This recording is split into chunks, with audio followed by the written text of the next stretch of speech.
have been meaning to do this for a long time. In fact, most of us have.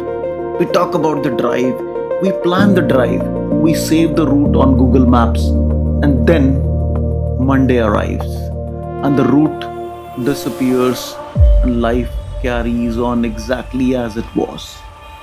But this time, I pressed start, listened to my heart, and that was enough, I believe.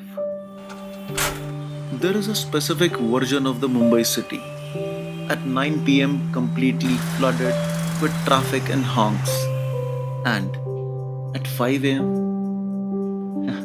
empty flyovers, the city at its most honest. No performance, no crowd, no noise. You know, the thing about leaving a city is that it doesn't let you go immediately. You carry it. The unread messages, the meeting you move to make this trip happen, the voice in your head asking if you have thought this through. But the highway has a way of answering that question. Not with words, but just with kilometers. By the time Bhilwara came into view, 12 hours and the better part of a state away from home. The city was still there, just little quieter.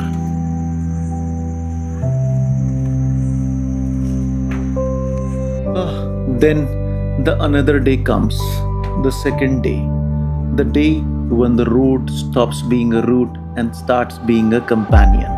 You've slept in a strange bed, you have had a tea or coffee you didn't make, and somewhere between leaving Bhilwara and crossing into Punjab, the unread messages stopped feeling urgent.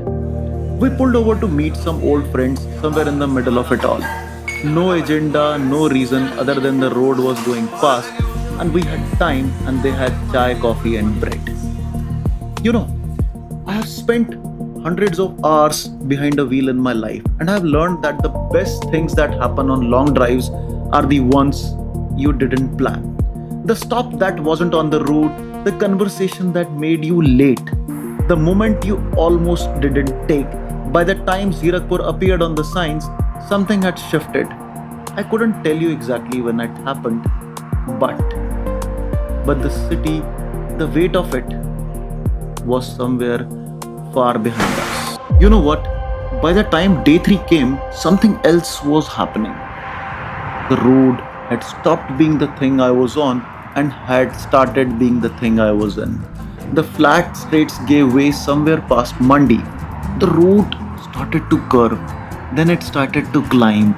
The air changed, the corners got tighter. The world outside the windscreen became something I had to look at rather than look through. And somewhere on that climb, I had a thought that I wasn't expecting.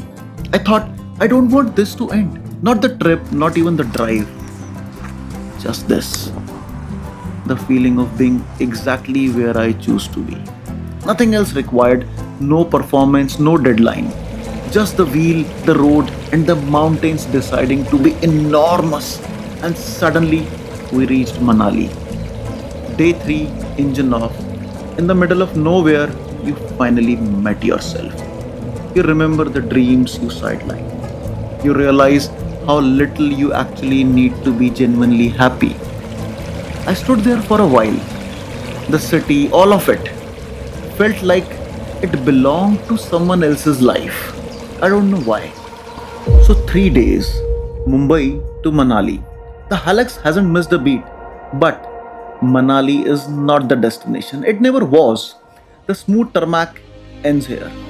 What's ahead is thin air, broken roads, and places that don't make it onto travel lists easily.